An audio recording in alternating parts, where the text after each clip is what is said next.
This is different for everybody. You know, how much should your credit score increase? Everybody starts off with a different credit score. Everybody have different things on their credit report. So there's not just like a should increase.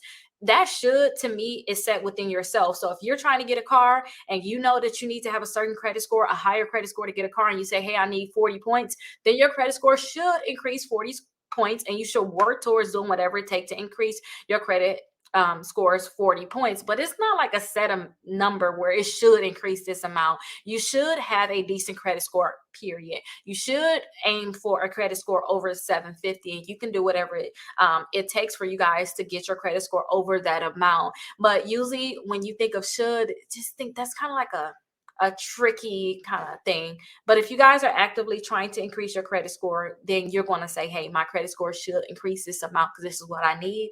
And I teach people, like I said, 60 points in 60 days.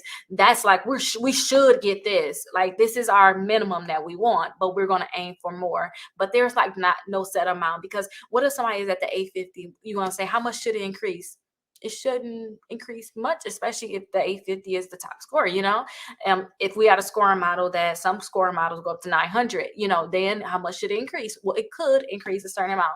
It's just different, you guys. That question is very, very tricky, but I say it should be whatever your standard is. If you want a certain credit score, then it should increase this amount in this amount of